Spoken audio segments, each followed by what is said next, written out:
Hi guys, welcome back to another video and a very cold, very chilly United Kingdom. You've not read the description of the video wrong. I've gone electric. Hugely contentious issue, isn't it? Is this the future of driving? Am I going to save the planet by buying a Tesla? Don't think I am, let's be honest. But this thing is something that I've taken on as a company car. So through a very peculiar set of circumstances, it wasn't on the cards. So I've decided to pick it up as a daily, use it for my commuting to and from work, and then use the 911 as more of a weekend blaster tourer when I want to go and do something like car meets in track days. So good excuse to keep a few miles off the 911. I started using the car 5 days ago, and this is very much a initial impressions. I plan on checking in with you guys in a couple of weeks, couple of months time, once I've got a couple of thousand miles under my belt and I can give you some real sort of proper first world experience, because this thing is going to be in my garage now for 2.5 years left on the company car lease. So let's hope it's not too bad. Very, very straightforward on Tesla. If you ever go and spec a car, what colour do you want it? What colour do you want the interior? Grey, black rotor wheels, complete with mud from lane, and a very white interior.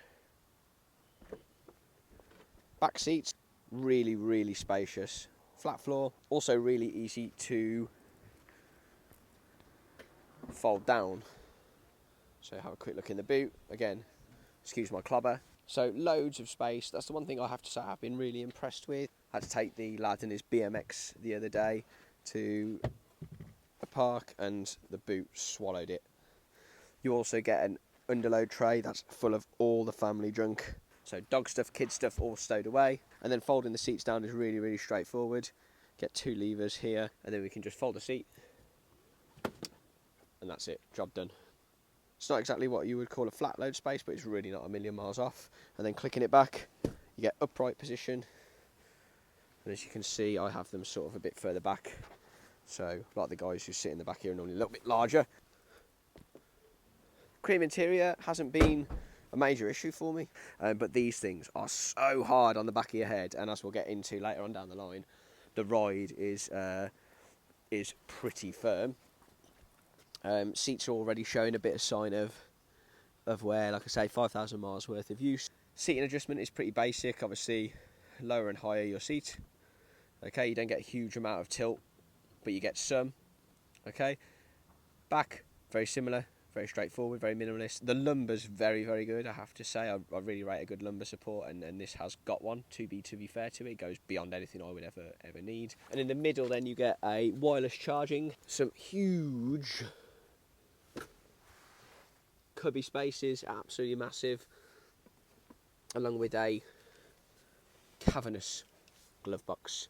So lots of really usable space. Really usable space. It certainly carries me, kids, dogs, bikes, everything really, really well. There's also a frunk, which I will now go and open. Again, just some more space. We just got the charging cables that came with the car with some leaves. So yeah, I can't imagine many people who would use this and run out of space. Looks wise, yeah, entirely subjective, but not a fan. So overall, I think I found the space really useful on a day-to-day basis. It's certainly enough for me on my commute to work with my sort of laptop and a few other things with me. Odd occasion I take dogs, kids, bikes to places, tip runs. It's certainly swallowed everything I would expect it to and more. It's been really impressive in that capacity. So that's a tick from me, to be fair. It's been really, really functional. I've been quite impressed. So let's take it for a drive.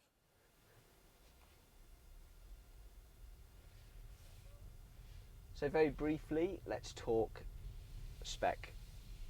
Thanks to what is quite frankly a market-leading app and technology in the car, before I've got in here, I've turned on my heated steering wheel, my heated seat, my climate control. The car knows that it's me driving because it's my phone, which I use as my key to operate it. So there's a few adjustments that you make when you compare this to driving a normal car. I don't have a key. I do have a key card, so if my phone Bluetooth isn't operational or it's struggling to recognise it for any reason, I've needed my Tesla card, which I keep in my wallet.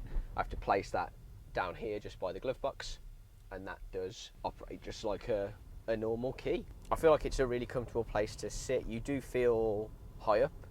I can't go as low as I would like to in these seats. There is adjustment in the steering wheel, good adjustment in the steering wheel. While I'm on a national speed limit road, let's discuss power. I'm doing 20 mile an hour, I'm going to boot it, I'm at 30 mile an hour, go. 40, 50, 60.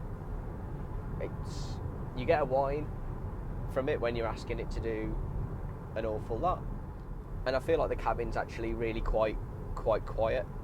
You're aware of lots more in an electric car because you don't have an engine, and so there's one less noise immediately. But from what I've found, my concerns around Tesla were build quality and panel gaps. And to be fair, this car has been really robust. I'm not getting any annoying rattles or anything like that at all. I feel like the tech is comfortably market leading, but we know that, don't we? In that, you know, I've got the equivalent of 2 iPad screens that I use here for absolutely everything. I've got 2 buttons and scrollers on my steering wheel. One does radio,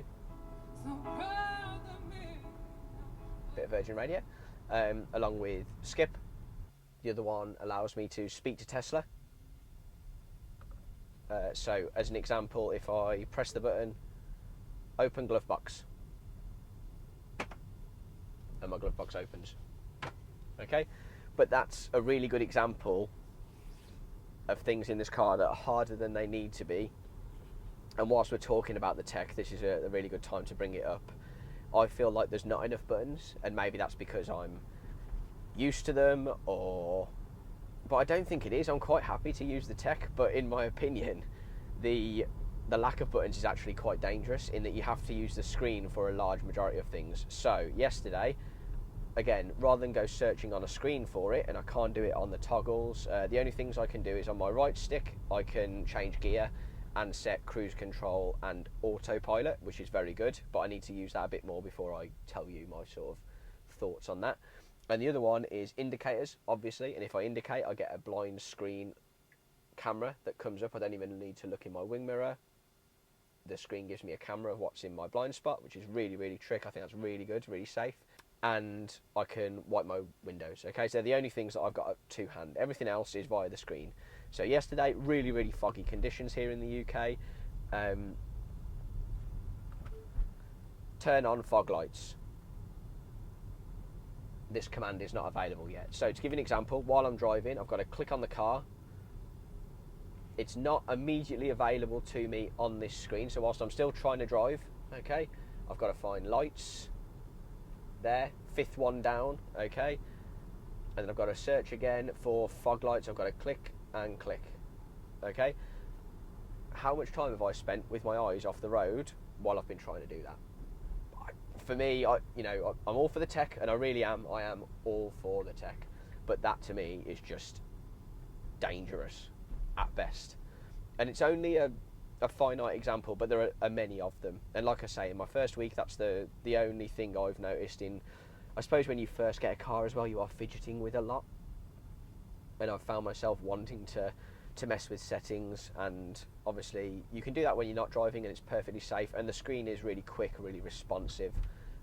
I find it very easy to use, I really do. But while you're driving, there are certain things that happen while you're on the road that mean you need to adapt. You need to change things. Fog lights being a really good example of that, and it's not readily available, and I just feel like it should be. So the tech, I'm half and half with. I rate a lot of it, but some of it is that screen, and the lack of being able to do anything for me is just a little bit dangerous. There, I said it.